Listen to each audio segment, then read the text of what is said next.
China has got a new foreign minister as Qin Gang has replaced Wang Yi, who had served the office for a decade. The change of guard at the Chinese Foreign Ministry office comes amidst Beijing's strained ties with New Delhi and Washington. However, prior to his induction in office, Qin has made it clear that he seeks to improve ties with China's neighbor, India, as tensions along the Himalayan border remains the primary bone of contention for the two countries. While referring to the border issues, the newly appointed foreign minister said, as to the border issues between China and India, the status quo is that both sides are willing to ease the situation and jointly protect peace along the borders. The remarks were made in an op-ed piece for US-based magazine, The National Interest. The statement comes after India and China held the 17th round of Corps Commander level meeting at the Chushul-Moldo border, meeting point on the Chinese side on the 20th of December. The two sides agreed to maintain security and stability on the ground in the western sector. Meanwhile, India views relations with China as an intense challenge. While speaking to the diaspora in Vienna, India's External Affairs Minister Dr. S. Jaishankar pointed out to India's China worries. Very profound changes in our national security. And a lot of that, of course, is centered around a more intense challenge that we face on our northern borders with China. Early on the 31st of December, Jaishankar had said, the state of our relations with China is not normal. We will not agree to any attempt to change the line of actual control unilaterally. So far, no talks have taken place, though, between Jaishankar and the new Chinese foreign minister.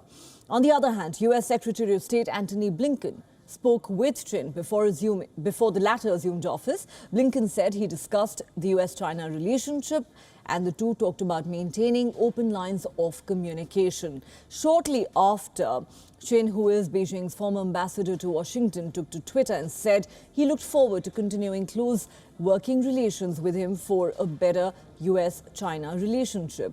China's new foreign minister has a number of challenges ahead of him, both internally and abroad. However, the top focus would be managing China's relationship with the United States and India.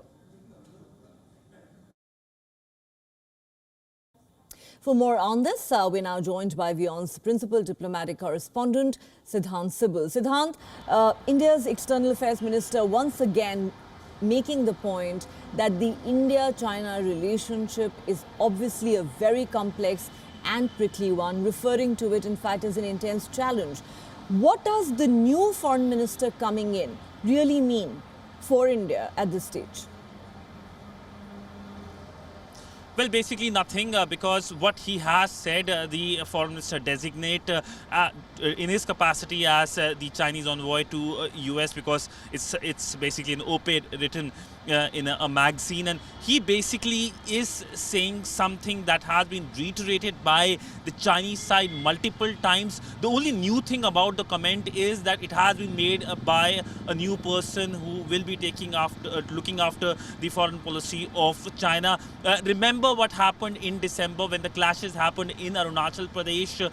Within a few hours, the first comment made by the Chinese side was that situation at the border is stable. While if you look at the statement made by the Indian Defence Minister inside the Parliament, he of course highlighted the concerning nature of these face-offs which have happened at the border. And of course, 26 we saw the comment made by the Chinese, the designate foreign minister, and then of course we saw not only once but twice the Indian External Affairs Minister pointing out the challenge which China poses in the northern border, and that too from the foreign soil, from Cyprus, and then of course from Austria. And it looks like that the challenge that emerged after the Galwan incident in 2020 is going to continue this year as well. 2023 will be another challenging year when it comes to India-China relationship, given how Chinese have been aggressive with India at the border, not only with India